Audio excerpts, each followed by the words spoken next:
Hey guys, it's Audrey, your local real estate agent in the Hearst area, and I'm pleased to welcome you back to Two Realtors, One Mic, your real estate podcast for everything real estate related in the Hearst and Cap area. And I'm Remi, real estate agent in the Kapuskasing area. On today's podcast, we're going to talk a little bit about the interest rates because it's a hot topic right now. We're going to go into some more stats because Remi seems to be getting into the groove of stats lately. Yeah. And talk about a few listings. Before getting into the stats, we do want to talk about the interest rates, where they've been in the last few months, and see what the trends have done through the country of Canada and what we think it'll do moving into 2025. So if we're looking at the Bank of Canada, which are the one that actually sets all these interest rates, so they brought down the interest rates 4 times in the last few months. Starting on June the 5th, they brought them down at 4.75%. Then in July, then in September, so they're bringing it down 0.25% for those 3 first tries. And then actually in October, they brought it down 0.5%, which was bringing it to a target of 3.75%. So that was really interesting because the first 3 times, they were doing a little bit more conservative, bringing it down slowly. And then the last one, they actually brought it down 0.5%, which for a total of 1.25%. So it's a pretty big drop in a short span of time, which is encouraging. In my opinion, I think it's going to keep going down because inflation is going down. So there's a big relation between both of them. We're not economists. We're not going to try to explain it because then we're going to screw it up. Yeah. But yeah, so it's went down 1.25%. So from 5 to 3.75. It's a big drop. There's another announcement this month, I believe. December 11th. Yes, actually, December is the next 11th. one. So it's probably going to go down again in December. Yeah. So now that we've talked about where the interest rates are, as of right now, they're, for a 3.75%. We're going to get into the stats where we're getting actually from CREA. So CREA is the Canadian Real Estate Association. So for that's the whole country of Canada. So what I was able to do is go on that website, whichever, if you want to know more detailed stats, I would strongly recommend that you go on the CREA website. Which is very useful information if you want to look at something more on a Canada perspective. And you can even kind of look province to province, stuff like that. It's a really good site. But we're going to get into that. So the stats that I have, just so that you know, as we're filming this as of today, we're in the month of November, but these stats were on October the 15th. They won't be out for another few days for the month of November. So we're going to go into it is just to say that the most up-to-date information is not out until the next few days, but at least it'll still give us a really big overview of where it's at right now in the country. Yeah, and how the interest rates mostly impacted the real estate market, which is what we're looking at. And that's what CREA is going to refer to a lot in their stats, which we're going to go through. So with CREA, the thing that's really interesting is, again, with all these interest rates kind of going down, we're seeing some trends happening here. And as much as when we were looking at these stats, they were talking about the last 3 cuts. Really, we know there's been a 4th cut, but that was done on October 23rd. And again, these stats are from October the 15th. The big things that we were seeing is that on a national level, as much as the interest rates were going down, the amount of sales were going up. So month to month basis, they were going up almost 2%, 0.9%. With the interest rates going down, it's giving people the opportunity to have access to more money to be able to purchase more homes, which is that. So with that, so if you're actually looking from the month of May all the way going to the month of September, the amount of houses sales have rose up to 6%. So like I say, like almost like on a 2% basis there. So which is really good for the economy in that sense of everything trending up. And as we go along, these interest rates, we do anticipate that they are going to keep going down. Now, eventually, this number of like more sales going up, like that's probably going to cap somewhere off. But at least it is showing that the market is getting stronger for the sales of the home. So that I find extremely interesting. The other thing too is not only have we seen the number of sales going up, but the amount of listings going up. Like just from August to September, it almost went up 5%. So it went up 4.9%. So which is also, you have more buyers that are involved. And with that, you're getting more houses on the market too, which is also giving those buyers the opportunity to have more choices. So overall, more buyers, but more houses on the market, which is good because it's giving them those opportunities. Because it is nice, like, for example, if you're going to go buy a car at a dealership, it's nice when you're going into the dealership and there's more cars on the lot where it's giving you more opportunities to test drive, right? Yes, exactly. So we're probably going to see a shift in the type of market for the general population of Canada. Obviously, if there's more buyers, we're probably going to go more into a balanced market as opposed to to a buyer's market, which we were seeing in the first half of the year. Yeah. So Yeah. that's encouraging a lot for sellers. Probably why there's more listings because they're seeing more buyer activity, which is Yeah. good. Yeah. And then interesting too. Now keep in mind this stat is for all of Canada. So it does vary from region. Like obviously Ontario being a big province, we have areas like the GTA for Toronto. The prices are higher. But looking at the stats, the average sale price would be around 670,000 as of right now in September 2024. But is also 2% higher than 2023. So we're at 670 right now. It's raised about 2%. So the houses have come up a bit. Which is in contrary to most people's conception of the market right now. A lot of people are thinking that home prices are down from last year because they're not going either over list or it's not going into like a lot of competing offers. But these stats are showing us that house prices are still going up. So that also shows that real estate is still the most worth the investment because it's always going to go up in value, even if there's some fluctuations in how much it's going to go up year by year. Yeah. Now, obviously, being a seller, you still have to be strategic about when you purchase your house and when you're selling it, because if you're buying it on a high market and trying to sell it on a low, might not be the best case scenario for you. Sometimes people are in situations where they have to sell. There's no choice. So I have seen sellers take some losses. But again, if you're not in a rush of a position, uh, over time, let's say you buy a house in 2023 and you got to sell in 2033, you should be in a position to make some money back on your investment for sure. Yeah, exactly. The other thing too is as much as we're seeing these numbers trending, upwards and all that, now again being in the month of November, um, it's good. It's very normal that in September you're getting into the fall market. So some numbers are going to be better, generally speaking, in September than in August. People are done family vacations, kids are back in school. What's our next project, right? Could be buying a house, could be selling a house. So it is normal to see the month of September kind of getting a little bit of a uprise. And that's like pretty much every year, to be honest, from my experience. And also not just from my experience, but statistically speaking. Now, the other thing too is yes, the interest rates are going to be going down, but there's also some buyers that might actually want to wait to see what happens with these interest rates. So we might be getting into that season. Christmas is just around the corner. People are concentrating more on getting together with the family, buying gifts. But what will happen is the interest rates are still going to keep going down. And with that, once we're going to get into maybe more of the spring of 2025, there might be a big boom at that time. Yeah, again, that's what we're projecting to see. But like I said, even if we see the numbers kind of going down for maybe the amount of houses sold and even maybe the amount of houses hitting the market, I know for myself personally, I've been preparing a lot of my buyers and sellers for what's about to come in 2025. Yes, me too. A lot of people were considering leaving properties on market for winter time, and we chose to take them off market until 2025 because we're hopeful that the market's going to be booming time comes. CREA seems to also be looking at a boom in the market because they're projecting 500,000 sales in 2025, which would be a 5 to 6% increase from 2024. So Korea, with their economists and their professionals, seem to be also of the same opinion that the market's going to be picking up in 2025. Yeah. Another thing that will create too is with those projections, they're actually projecting that the average house sale will be around 713,000 in 2025, which will be up around 4.5% from 2024. Now, the thing that's interesting with these stats is you might even get buyers right now. They're like, well, you know what? I understand the interest rates are going low, but I might not want to get into competition against other buyers in 2025. So, it's kind of like the chicken and the egg, right? Like, so which one do you do first? Like all that. I have had some buyers that, they're very proactive and they'll actually be, you know what?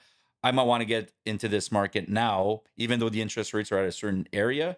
I might still want to purchase a house now before I know I'll be competing against other more buyers for the 2025 season once the interest rates are lower. And my advice varies from seller to buyer because for buyers right now in my market, we have a lot of inventory. Um, Interest rates are a little bit lower and there's not any competition. So they have a lot more buying power. As for sellers, if there's more listings coming up, they might also want to list right now because it means more inventory if there's not more buyers. So it also, yeah, like you're saying, it depends on the buyer, it depends on the seller. If they have questions, they know who to call. Yeah. Which is very important, right? So with all of these things happening over the next course of the year, if you're not sure, call your local real estate agent and they can give you a hand with all that information. And if you can't find anyone, we can refer you out. Just call us. You might be in Ottawa. Call us. We'll find you someone to take care of you. Exactly. All right, we're going to cut this out. I'm going to rip this page out. So one thing that we didn't get a chance to do the last podcast, but we still want to make sure that we continue doing that trend is we want to talk personally about one of our own listings. So the one that I've chosen today is 11 Niagara in Kapuskasing. The main reason I chose that listing is this house is 731 square feet, but so it's very small square footage, but it's a very well maintained home in a very quiet location. Because the next street after that is a dead end. So not a lot of traffic go by, really good residential area. Some people can say yes, it's a small house, but the thing is that it's also lower maintenance, right? Less square footage. Well, listings you got to do an update for or do the upkeep. But the house is well maintained, so that's what I really love about it. Especially like let's say you're a first time home buyer or even somebody looking to retire. And even having said that, yes, maybe not the biggest house, but the layout is really good and it still has 3 bedrooms, 2 bathrooms, Wow. and it's very functional. Like, I was almost surprised when I did the measurements myself, because I was like, "Wow," you really get the impression that it's a bigger house because the layout is so well done. So, really beautiful house, really well kept. There is a garage. The garage is insulated. She does, have electric heat, but somebody could add a gas heat in there if they wanted. And again, very private area, beautiful greenery around that house. She has a lot of vegetation around their plantation. It's really nice.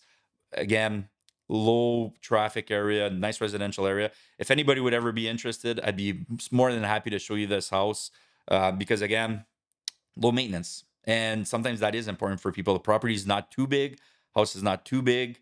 If you're looking something low key, that's easy. That you're gonna be able to sit down by the couch, read a book, and not have traffic going left and right there. Great house for that. Yeah, it sounds like it's an amazing house for someone that's looking to retire or maybe a snowbird, people that are older and aren't here for wintertime.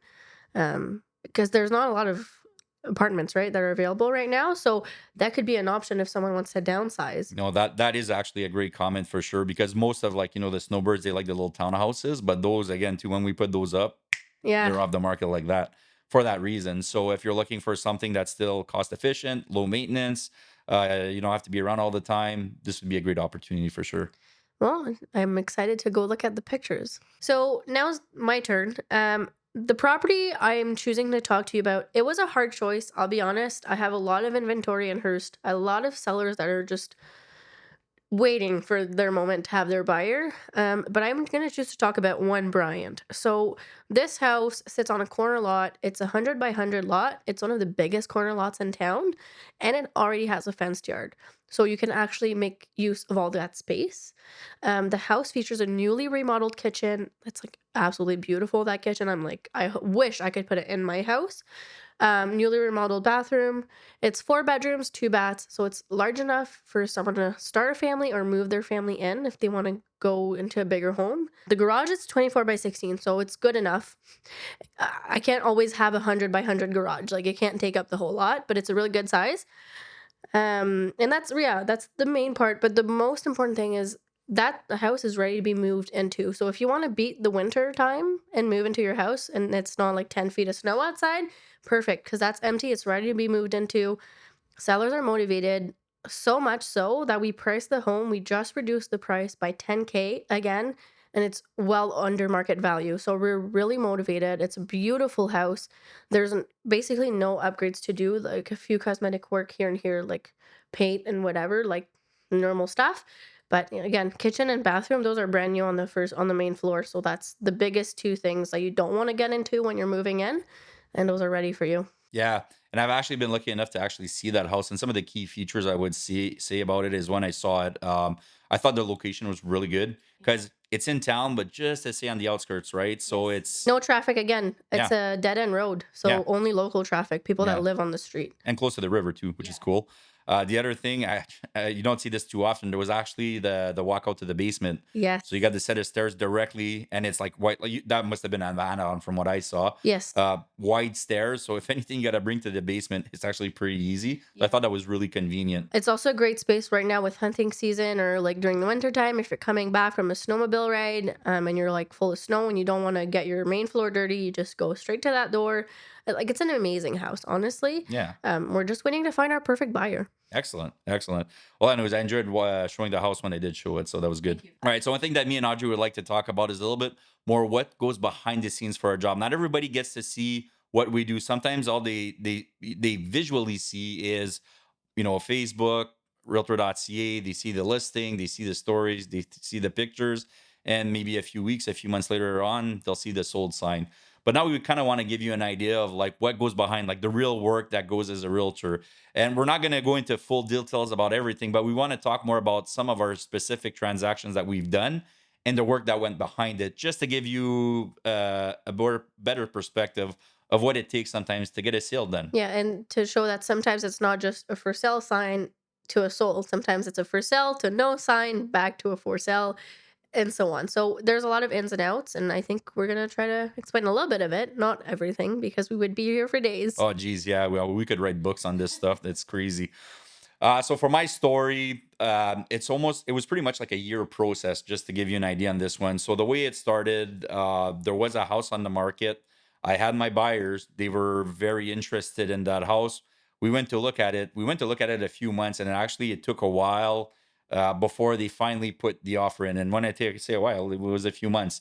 And we went to look at it a few times. They had some due diligence they wanted to do. There was some stuff with the house they wanted to have a better look at. And then when they finally decided to go forward, we put in the deal. At the time, it wasn't listed with me; it was listed with another real estate agent. We get the deal in, the deal's accepted, all of that. Time goes by, and what happened is I had to put their house for sale. House is for sale. Put it on the market. Months go by, can't find a buyer. Have people come in, do the showings. You know, talk with prospective buyers, have phone calls here and there. Just can't get a deal done to the point where the deal fell apart for what we had accepted for the house they wanted to buy. Um, some time goes by, believe it or not, that listing that they wanted to buy ends up expiring. I take over that listing now. So now I have to go there, do all the work, put everything in, get it on the market. My buyers, they're still interested in that house, but for them, there's like no point of putting an offer in unless, their house is sold, or at least they get a prospective buyer. Finally, get a prospective buyer for their house, put the offer in, offer is accepted. They're all excited. All right, let's go buy the other house. They lose it to multiple offers to somebody else. Yeah. So, which was the whole purpose of them selling that house was buying the other house. But the main reason for the other house too was location was really important for them. That was one of the major keys was the location of where that house was at. Um, so now it's like, all right, well, what do? We have buyers for your house, and it took us months to get these buyers. We don't want to buy them, and these buyers were really excited to buy their house too. So that was great. After that, try to find them a new home. Kind of put some ads out there, all those things. And then I had somebody call me like, "Hey, Remi, and they weren't calling me for the ad. They were just calling me like, Remi, we're thinking about selling our property. Well, guess what? It was in the same location. I'm like, all right. Well, as I talked to them, I said, would you be open if I bring in a buyer? They were like, yeah. And I said, because those buyers, we already have a buyer for their home. So if they end up buying your property, well, everybody's happy, right? Bring in the buyers. They love the place, negotiate, get an accepted offer, and eventually their buyers for their home that we all started with, they end up selling their place. Okay. And there was oh yeah, You no, scared me there. and even the last one where I finally found them that home at the same location, but the last home, even them, they were buying another. There was a domino effect of like four houses here, Wow. and it's one of those things, right? Everything could go well, like everything could just fall apart and crumble. Yeah. But just to say, it didn't end up working out. And it could have not too. Like everything could have went in, and I end up not finding them a location. Okay, well, Remy, we're not willing to sell our place because we have conditions for this in our deals there to make sure that they do secure a location. And yes, it did end up working out, and that was one of those things. I'm like, okay, like I was looking back on it, I'm like, this was a year in progress. in the process, and it could have ended up not working out at all, right? So time and effort went in. I was able to do what I needed to do, and it wasn't easy. So it's just to give people some insight. Sometimes I was like, it's not just us putting pictures on Facebook saying house for sale. This is our story. Do you want to buy it? Yes or no? There's a lot of stuff that goes in the background. The big thing too, I had to preach to a lot of my sellers this year. The word was patience because of Yes. where the market was at, right? So a lot of my sellers were understanding and receptive of that. These buyers and sellers were all receptive of that, and it ended up working out for everybody. Yeah, well, that's what we do, right? As agents, is we try to solve problems. So sometimes we have some bumps in the road that we have to get over, and for you, it was a long road, a year long. It kind of makes me think of a game of chess. Every piece has to work out how it's meant to. If not, everything else falls apart. Yeah. So I'm happy for everyone in that whole thing because I think everyone was happy at the end of the day, especially those buyers Yeah. slash sellers. Yeah.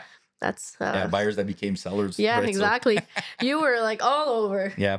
And that's the thing, right? You gotta, try to stay calm, stay professional the whole time. You do your best. Like I tell people, like, hey, I can't guarantee you I can sell you your house. I can't, but what I can do is I can give you my 100% to do my best to try to accomplish these goals for you. Oh, there's a lot of circumstances that we are not in control of, but what we are in control of is doing our best. So solving the issues or making the best listing presentation we can. But at the end of the day, like you're saying, there's some stuff that we can't control. Yeah. Well, I'm happy for them. Are they moved in or not yet? That's the last part we're waiting for is the closing dates. Okay, So yeah. that's only it. Yeah, that's but we always say it's not until the money's in the bank there. We got to wait for that closing to be done there, but everything's on track. You better get them a good gift. They Yes, deserve it. for sure. Well, you do too, but we don't get the gifts, we give them. Yeah, The gift is they're going to be home for Christmas or maybe after. it'll be before Christmas, so Oh, it'll be a Christmas good. in their new home. That's so Yeah, fun. it'll be fun. How about you? You have a story? I do have a story. So my story is different from yours. It was a year-long process, but not the same as you. So this listing was one of my first listings actually as an agent. It was my second actual for sale sign that I put up. It was so exciting. We listed it. We had a lot of showings, but we couldn't get that buyer. We were on the market for 6 months. So we listed it around May. We took it off market in December. And then we were like, okay, well, we're just going to wait because timing was just not working. Like timing is a big thing is also in real estate. So we took it off market. My client was still trying to sell it privately, did not get anything at all. She called me back May of the following year. Can we put it back on market? I said, yeah, we're going to try, but we're probably going to have to drop our price because we've been on the market for so long. Like, anyway, so we put it back on market and we sold it within 30 days.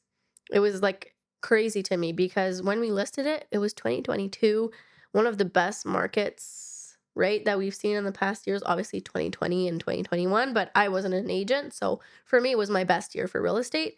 2023 was good, but still not as good. But we did end up selling it, but that was a lot of work. I did around 20 showings in the first year. Talked to a lot of buyers. A lot of people were like going to see for financing before putting that offer in. Nothing was working out. Like I didn't understand. And that seller was getting so discouraged. And it comes back to their circumstances that we can't control. I was doing, like I said, we're showing it. We're going to get our person, but we didn't get it until a year after. And for her, everything worked out because when we were trying to sell, she couldn't find a place to stay. She was looking at rentals actually in Kapuskasing area, but she couldn't find a place because, as we mentioned before, rentals either in Hearst or Cap are hard to get by. Yeah. But as soon as we sold, she had a place. She was moved in. It's no more. It was 45 days all in all, and she was done, sold, moved out. But oh God, poor her. Like, and I worked a lot, right? I had to do 2 times the listing pictures because she kept the house in good shape. She did some renos in hopes that it would help do more pictures, do more showings. Because even after the 30 days, I think I had about 15 showings still. So we worked a lot about like for that deal to go through. And it comes back also like timing. That's what I say to my clients. We can have the most beautiful listing pictures, the best videos, do 25 showings. But if that one person that's meant to buy your house isn't buying at that time, it's not going to sell. Like I can sell so much, but if someone's not seeing themselves live here, I can't force them to live here, right? I can't create a robot that's going to buy your house. Yeah. So, timing is a big thing also in real estate, and we can do everything right that we can, but still, the timing just, Yeah. And not, and like you were mentioning the timing, but also that buyer that falls in love with the place. And I've had those. Like I actually did one this year. Had it listed last year, could not sell it. Had it back on the market this year. Buyer came in, as soon as he saw it, wanted to buy it. yeah. Got the deal done. But it was a year process. Yep, Yeah. exactly. So when that was like, "Oh, there's a for sale sign up. Oh, it's gone," and getting questions. "Oh, it's sold."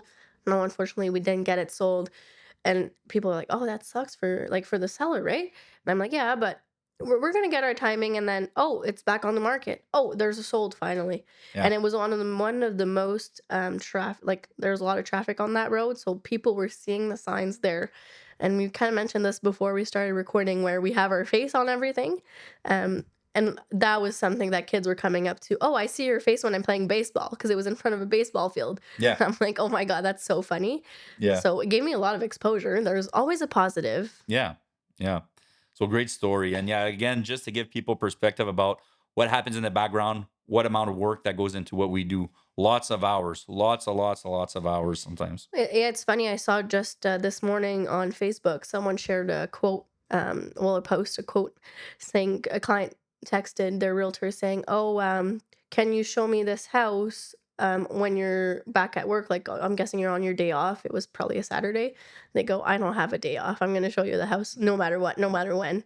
Oh yeah. So it kind of resumes, I guess, is how you could say it. Our life is, we're always on call. We always have our phones with us, and we're happy to do it. It's part of our job. We're happy to be there for our clients, but sometimes it's a lot of time and time taken away from family, but we wouldn't change it for the world. Well, I wouldn't. The grass is greener for sure for me anyways. Like yeah, there's the pros and cons and everything. And again, being available 24/7 pretty much. But yeah, I do enjoy what we do. I Yeah. A big thanks to Starlink. It helps me when there's no reception. I have my Starlink now with me, so I can still get my calls in and my texts. So now I have no excuse at all to not be available, which is the way to go. Excellent. One thing that we wanted to do the last podcast, but we didn't have a chance to get into it, is that me and Audrey actually attended a Remax conference in Toronto at the end of September. It was called Activate, and we just wanted to kind of talk about some of our experiences that we had when we were there. When you go there, you always try to find like what's going to stick in the back of your mind, especially when you're going to come back home and even months later. And there was this one thing I thought was really interesting. Now, social media is a big thing nowadays. And we were talking with some people that were experts on Instagram, experts on TikTok. You know, it was really interesting. There was one girl, she's been a realtor, she's pretty new, I think 2020 or 2021. Yeah, I have like three or Yeah, four Simona years. Stallone. We're Yes. really interesting. She's really big on TikTok. She has over 300,000 followers. If I'm trying to remember this because this is over two months ago now, but she's really involved. And what her strategy was is that when she started as a realtor, she did a lot of like rentals and malls and stuff like Yes. that. So like short-term leases or something like that. And she wanted to get into the residential housing market, which is really hard to crack in the Toronto. So keep in mind, she's in the Toronto area. We're in the little northern Ontario communities. She's in a really big, she's a fish in a shark tank almost Oh, there. definitely. It's very, very cutthroat over there. So this was a really interesting thing. So she actually said, I will do a video every day for the next year and see what happens. So she ended up doing a video every day on TikTok. She started actually in September 2023. And then she was pretty much hitting her 1 year mark when she did her presentation in September 2024. And she did a video every day. And her following got bigger and bigger and bigger. And I thought, oh my God, this is amazing, which is amazing just doing that. And you know, like it's time consuming, right? And always having to have something original to do. But at the end, she ended up saying again what it's the stats that kind of blew me away, and it really showed the difference between small northern Ontario communities and the Toronto area. I'm kind of going off my head here, so I might have the stats a little bit wrong, but I believe she had said that in the past year she got 2 listings and dealt with like 3 different buyers, something like that. I think so, yeah, Like it something was like that. very like low numbers. Like for For and when I say us, for for us, we us. felt there was low Yes, but numbers. for her, it's probably like Yeah. insane And because that was the thing when she was talking about it, like these were really good numbers for Toronto. But here we are in Hearst and Cap, and we're listening to these numbers. We're like, man, like if we were to do that much volume, like we would have to have other jobs. Like there's no way that it would be feasible for us as realtors. But commission is different in Toronto with the sale price they have and all that. But it was just really interesting too because I'm like, she has to do all of this extra legwork to get that small amount of volume, which was really eye opening to us, right, to me especially because I remember just sitting there and almost like my jaw dropped. I was like, oh my god! I'm uh, like me, I don't because I have a lot of listings and a lot of what I wouldn't even have time to do all those things that she was doing in the background. But every realtor is different, every business is different. But it really opened up my eyes of like how it's different in the Toronto area, especially if you want to be successful in the GTA area. So I thought that was really interesting. Yeah, a lot of good takeaways. I'm not a big TikTok girl, but for her, like, good on her because it's impressive to do a video every year. But another thing that we met some other people for social media. I don't remember if you were there or not for that one, but I don't remember her last name. Her first name is Mallory. She was amazing, and I actually implemented a lot of her techniques that she shared there, into Instagram. I love Instagram. I wish people here loved Instagram as much as I do. We're still using Facebook a lot, which is one thing I would have loved to know. But it turns out Facebook is apparently out of style. That's one thing we learned when we were there, and we were like, "Oh, Facebook is like the number one hub for us in the north." But there, it's more TikTok and Instagram, and it's hard to crack on TikTok, obviously. And that's what she was saying too, right? Simona, is it? Yeah, Simona.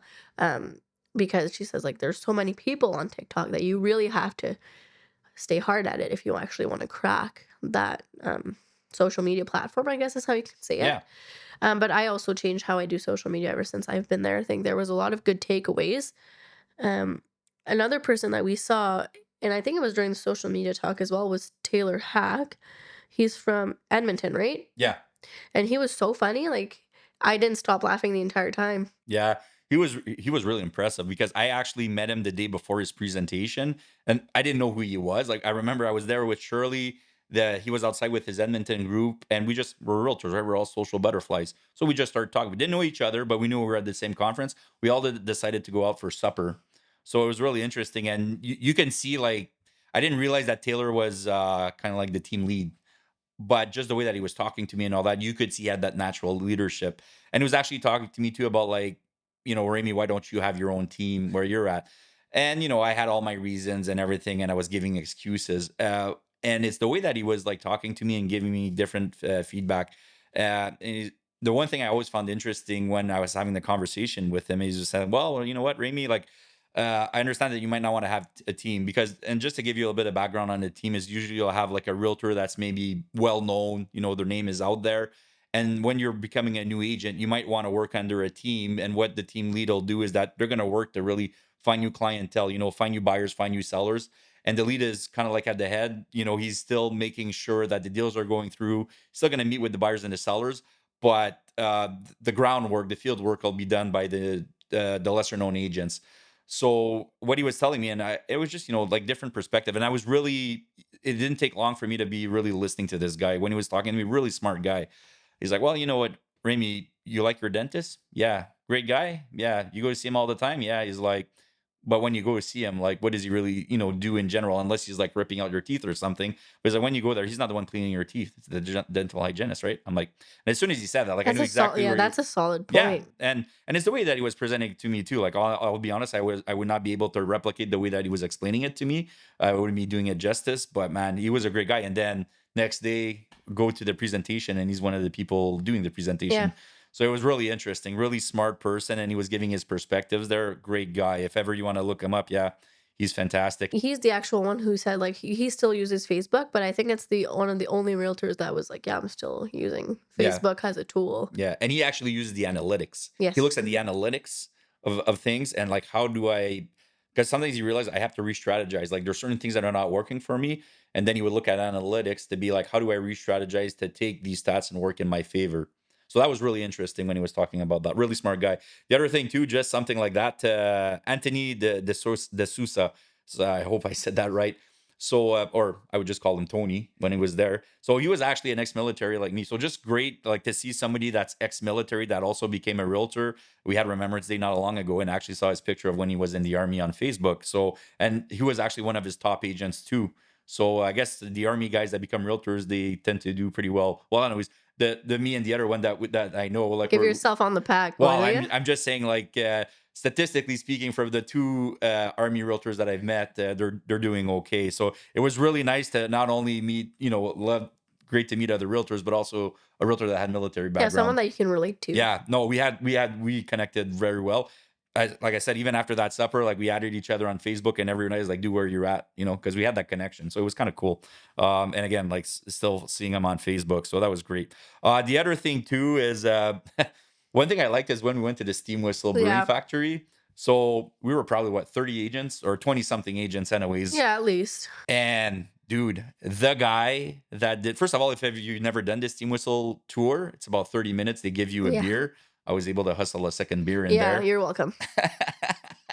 And but the guy that did the tour, man, like fantastic. Like I said, we were almost 30 realtors, and all of us were like, dude, you should become a realtor. Now, keep in mind, he's been doing the same tour for many years. He hadn't patented it down, but His man, charisma, yeah, like and his personality oh, was he was fantastic. amazing. Yeah, yeah. Sometimes in the real estate, after you're like, okay, I'm going to be that way, then you get less. Well, everything we do is there's a lot of legal stuff, right? So then we can't just like oversell stuff, right? We got to be like, we still got to stick to. So, but it was really interesting to listen to this guy go. Like all of us, all the realtors were in awe. And he was like in his early 20s, I think. Well, anyways, to me, he looked in his like everybody looks young to me when I look at them because I look so Yeah, I old. think he So was maybe a little older than me, but okay, not that old. yeah. Uh, We're saying how good he is, and I can't remember his name. Yeah. Well, next time I go to the Steam Whistle tour, I'll try to. Hopefully, he's there and I'll get his name. But it's just to say you meet some interesting people, right? And like we go to this conference, and one of the things that'll always stick out to me, like here I was talking about Simona and Tony and Taylor and all that. But like one thing I'll probably never forget too is this gentleman. So, anyways, not to get into two more details on that, but it was just like if ever you get a chance, do that tour. We'll have to find that guy's name, but I hope that guy's the tour guide because you will love him. So that was great. The other thing too is we had some really good sessions. One of the people that was actually there, his name was Benjamin Tapp. Yeah, I He's the missed chief. that one. Oh my I was god, hungover. I missed that one. it was so good. It was so good. And again, me too. Like that morning, I thought it was going to be boring, and it probably ended up being the most interesting panel I saw the whole time I was there. But yeah, that chief economist Benjamin Tapp for CIBC, phenomenal guy. And again, same thing. That's when we really started getting the whiff of like the interest rates continuing to go down and how it's going to affect the market for 2025. And he did a phenomenal job of explaining all of that to us. It was like probably a 45-minute session, and then he sat down, and then they had the panel. Like they had the minister of housing was there, and I think it was the CEO or the president of Remax in the States was there. We also had our president of Remax Canada. So it was really good panel. So like that morning there, it was one of those mornings where it was worth going. But like I'll be honest, there that chief economist there for CIBC was really impressive. So it's interesting to because now it's like if ever there's a something in the future and I see that guy's name, I know I'm gonna go see him, and it's very valid, interesting information that he gave out. Um, Not to get into two more stuff, me and Shirley, while we were there, some of the things is when I go travel, try to do a little personal stuff. So we actually went to look at Hans Zimmer. He writes a score for Hollywood movies. Shirley said it was probably the best concert she ever saw. So that was cool while we were there. So overall, had a great experience, met some great people. If you have anything you want to add in, I'll let you add in. Yeah, we met a lot of good people we didn't know, but I do think going back to the steam whistle, for me anyways, I grew stronger bonds with other agents and within our brokerage. I think it permitted us to get to know them better, which is fun because it just makes it more enjoyable and getting because we're so alone all the time here. It's fun to get to know other agents that work with us that we just don't get to see. Yeah, I was hungover basically the entire time. Yeah.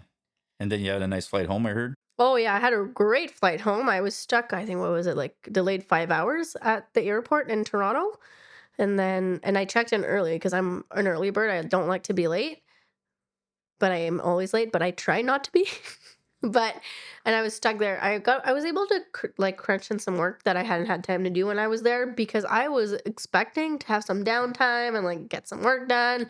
I booked a whole lot of things to do, didn't get any chance to work on anything. So it gave me that chance. But then I got to Timmins. I was going to drive straight back home. I didn't want to stay in a hotel another night. I wanted to get home.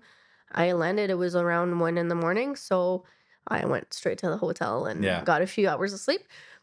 But I seem to be very unlucky because that happened to me last year when I was in Yellowknife. I also had delayed flights and I had booked appointments. Same thing for that time.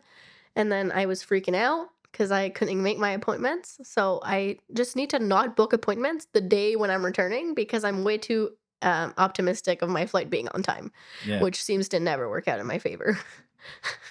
Well, the good thing is we had a great time at going to that conference. And the other thing too, actually, 2024 was the first time I actually went to real estate conferences. I finally got out of my bubble. Like again, that was the big thing for me in 2024 is like, how do I change everything I've been doing before?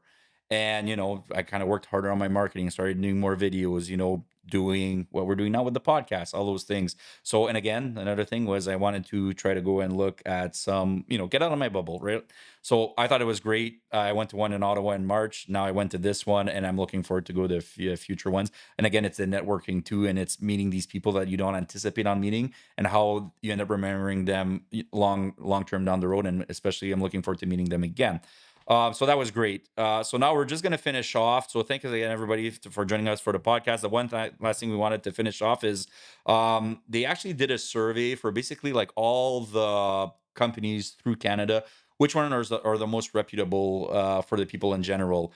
And believe it or not, Remax came number one in the real estate section. So for real estate, reputation wise, reputability, for the people through the survey, we came in first in real estate, which was 89th overall through any type of business through Canada. So I thought that was really Yeah, interesting. we made the top 100 list for most reputable businesses in Canada, and we're up there among the biggest brands like Google, Sony, which is at number 2. We were kind of taken Yeah. aback by that, Yeah. but Canadian Tire, Shoppers, Home Depot, like all the big name brands that you see everywhere when you're going to Toronto, to Ottawa, you just see, you can recognize their brand, and we're up there with them, which is pretty cool. Yeah. Yeah. So just something we wanted to finish off a note on. So first of all, we would like to thank everybody for joining us today. Me and Audrey enjoy doing these podcasts with you, trying to give you as much insight information as we can. Again, too, if ever you guys even have any questions that you would like to ask us as realtors, feel free to send us your questions in. We'd be happy to read them on the podcast, have them answered for you, anything you want. And again, if you just want to call us and have a conversation, we're always open to that. Yeah, we have an email for the podcast. So if you have like general questions, send them there and maybe we can do an episode where we do kind of a Q&A, questions and answers type of style. But if you have like more specific questions relating to our market, our info is also down below. Get in touch. We're open books when it comes to real estate. We're more than happy to answer questions as long as it's not in relation with clients and confidentiality because there's things we can't share, obviously. But we're open books. Just ask us and we'll answer. So we'll catch you next time at Two Realtors, One Mic. See you next time.